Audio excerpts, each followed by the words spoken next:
com Arão Josino, a política passada a limpo.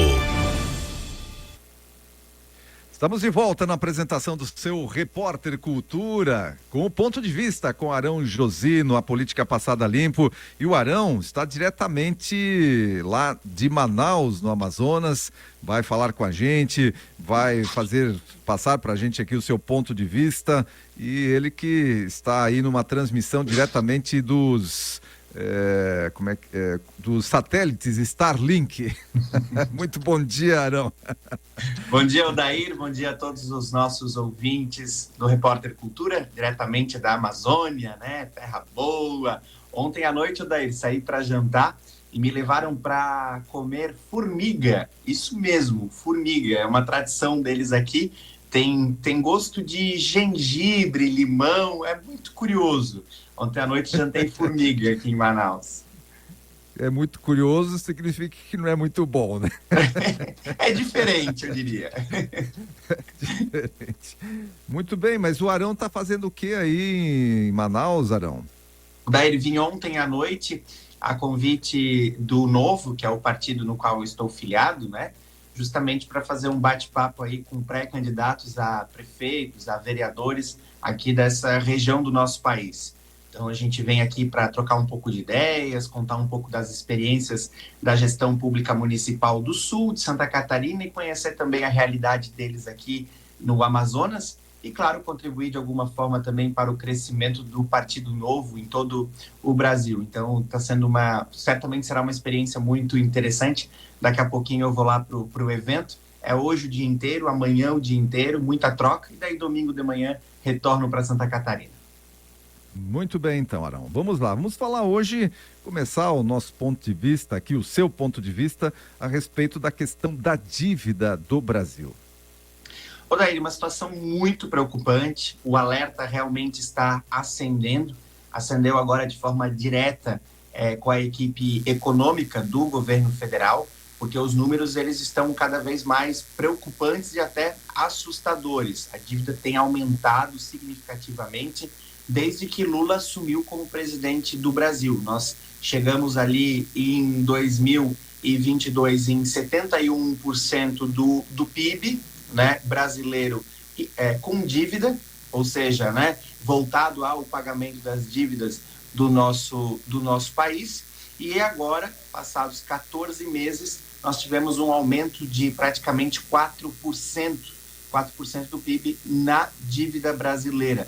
Isso representa cerca de R$1 trilhão a mais de dívida. O que é uma dívida pública, afinal, para o nosso ouvinte entender, compreender? Nada mais é do que quando você gasta mais do que você recebe. Ou seja, você faz a análise, a avaliação da receita, ou aquilo que o governo federal arrecada, aquilo que arrecada com os nossos impostos, aquilo que nós pagamos de impostos todos os meses, certo? E ver quanto que está gastando. E o governo federal está gastando muito mais e tem aumentado mês após mês essa dívida, o que realmente tem deixado todos muito preocupados na equipe econômica do governo federal. Inclusive, até tenho esse dado aqui, o Fundo Monetário Internacional já faz aí uma análise para os próximos anos, e essa análise para 2026, se continuarmos nesse ritmo, pode chegar a 90,9% do PIB brasileiro, ou seja, de tudo aquilo que a gente produz no ano,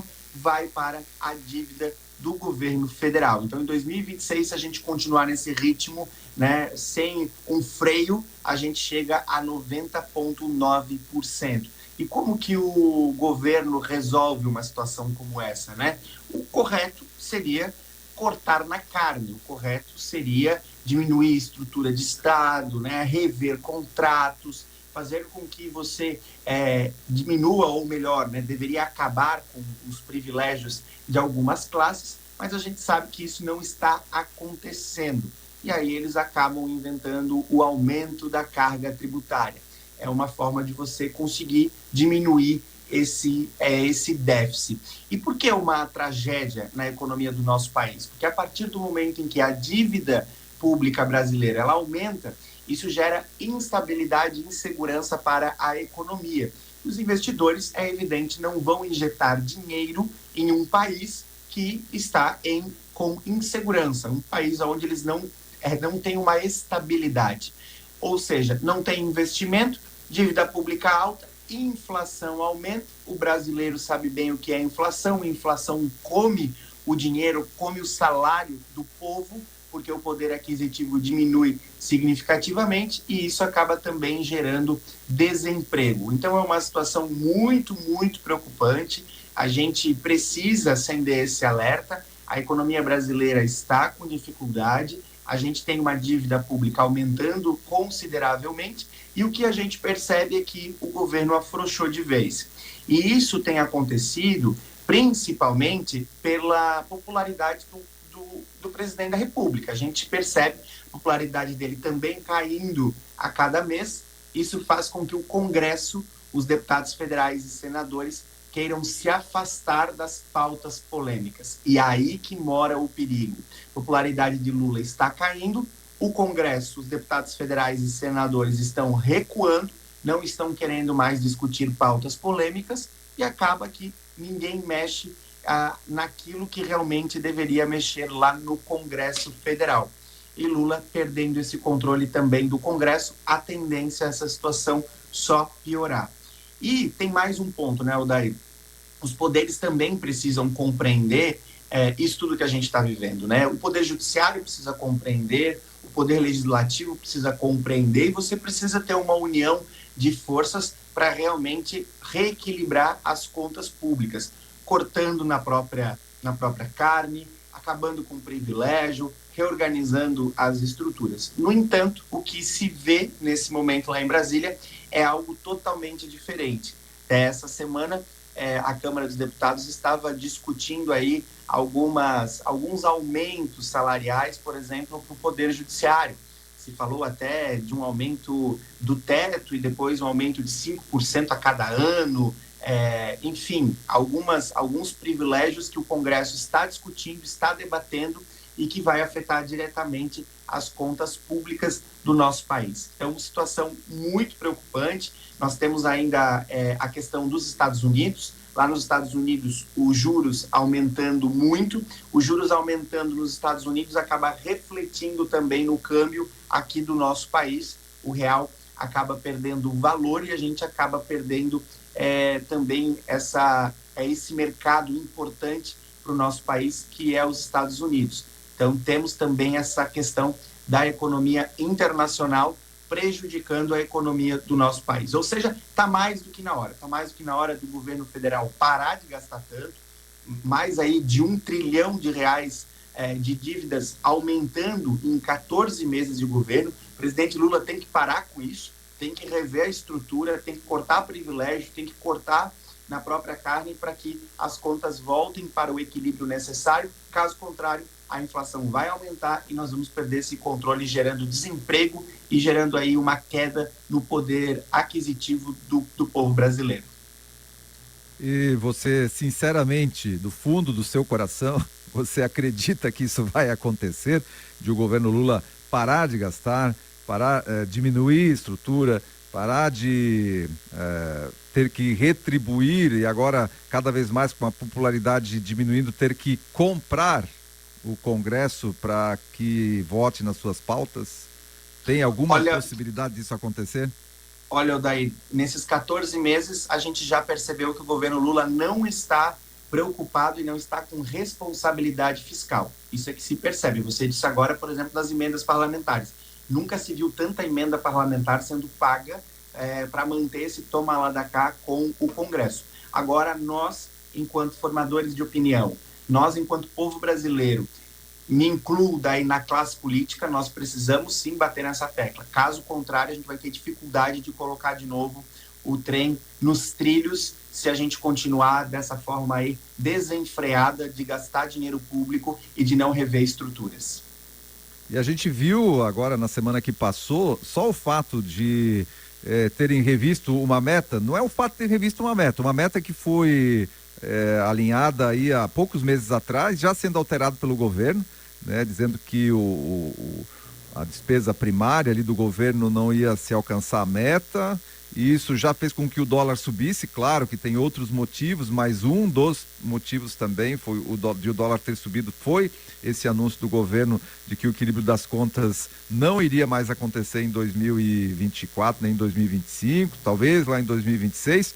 Enfim, tudo isso agora começa a refletir efetivamente, como você falou, aí na economia. E esse risco da inflação, que é o pior imposto de todos, né, que pega principalmente a faixa mais pobre da população, que acaba pagando o pato, esse é o principal risco dessa situação toda.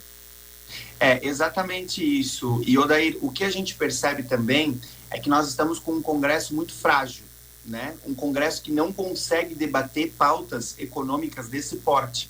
Se a gente pegar, por exemplo, uma sessão da Câmara dos Deputados, até do próprio Senado, né, que geralmente o Senado está em outro patamar de discussão, mas a gente tem percebido que essas pautas elas não estão sendo levadas para plenário.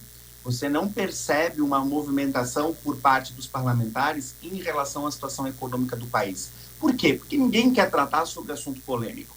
Ninguém quer tratar sobre fazer com que... Porque toda mudança, ela gera transtornos. É evidente que o remédio vai ser amargo. Quando a gente está doente, a gente é medicado, o remédio não é bom, é amargo. Só que ele é necessário para que depois você fique bem, você fique saudável. A mesma situação vale para a economia. Então, o que a gente tem percebido é que os parlamentares também não estão preocupados e também não estão com disponibilidade, né, de colocar esse remédio amargo hoje em plenário e se discutir isso. Porque realmente é polêmico, realmente a grande população não compreende as questões econômicas e você vai ter que tirar privilégio de alguém, você vai ter que cortar em algum lugar. E aí começa essa discussão. É isso aí, a gente está vendo o trabalho que está tendo o Milei lá para fazer colocar em prática, né, esses remédios amargos aí para trazer a Argentina novamente aí para o eixo. Vamos lá, ensino médio nas escolas públicas, a situação do ensino médio, Arão. Odair, na semana passada, no sábado, foi o Dia da Família na escola. Então, eu tive a oportunidade de visitar todas as unidades de educação do município de Ascurra, conversei muito com professores, conversei muito com estudantes, conversei muito com os pais e responsáveis, e no domingo eu recebi um grupo de jovens, alunos do ensino médio de uma escola estadual de Ascurra, para um bate-papo na minha casa. Tinha um trabalho de escola para fazer e acabei aproveitando, né, para perguntar para eles. Eles vieram me perguntar e eu aproveitei para perguntar para eles também algumas situações que eu sou muito curioso para entender como que o jovem hoje tem se identificado dentro da sala de aula. E a conversa foi muito ruim, foi muito preocupante.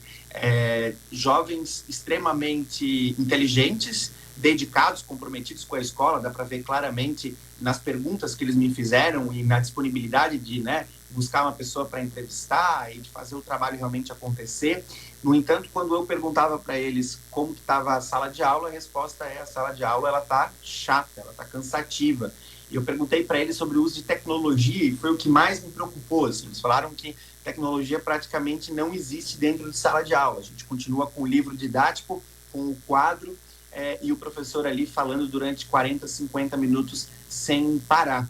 Então, isso me chamou muito a atenção e por isso que estou trazendo no meu ponto de vista de hoje, porque a gente começa falando sobre economia, começa falando sobre o futuro do nosso país, o futuro da nossa economia, da nossa movimentação econômica, e a gente também precisa falar sobre educação. A gente precisa tratar sobre esse assunto, que é um assunto muito caro e é um assunto que vai determinar o futuro do nosso país.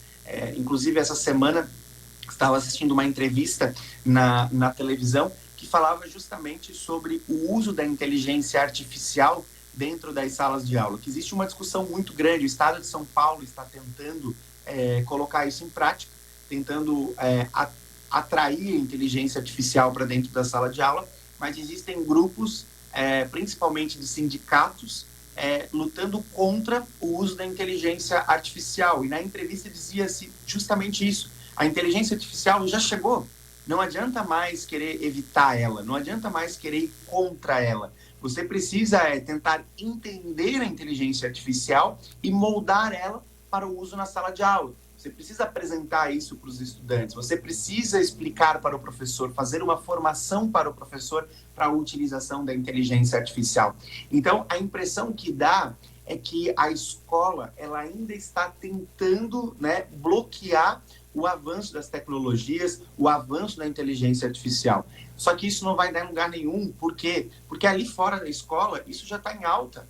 Isso vai acabar tendo evasão escolar, isso vai acabar fazendo com que o aluno não tenha mais interesse em estar em sala de aula, isso vai acabar com que os estudantes eles não sejam preparados para o mercado de trabalho. O mercado de trabalho hoje é sedento por tecnologia, por inovação, por informação. Então, o que as nossas escolas hoje, o que a escola pública, o que os professores precisam é trabalhar, sim, com tecnologia, é levar isso para dentro de sala de aula. A gente não pode mais retroceder. Eu até perguntei isso para os estudantes. Eu falei, mas vocês acham que a gente está evoluindo? Eles falaram, não, a gente está retrocedendo. Aí eu disse, tá, mas, e, por exemplo, um projetor em sala de aula? Não, o professor nem usa projetor, porque se ele for usar projetor, ele tem que sair da sala de aula, ele tem que ir até a secretaria, pegar o projetor, levar até a sala de aula, instalar o projetor, isso já passaram 10, 15 minutos, às vezes o projetor nem funciona. Então, perceba que as nossas salas de aula ainda não estão com tecnologia, elas ainda não estão preparadas para esse momento, o que é um verdadeiro absurdo e assustador. A gente precisa evoluir nesse sentido, caso contrário, a nossa educação vai continuar patinando. Muito bem, Arão. Tá dado o recado aí. Arão, diretamente de Manaus, conversando com a gente, trazendo o seu ponto de vista nessa sexta-feira, Arão. Quero desejar aí tudo de bom para você, um excelente final de semana, um bom evento aí na cidade de Manaus. E na semana que vem, Arão está de volta na segunda, quarta e ao vivo aqui nos Estúdios da Cultura na sexta-feira. Um abraço para você e um abraço aí para os manauaras. Valeu, Odair. Um abraço para todo mundo. Vou ver se eu levo uma formiga para ti, vice. Bom final de semana para todo mundo. Valeu, um abraço, tudo de bom. Então, 8 horas mais 7 minutos.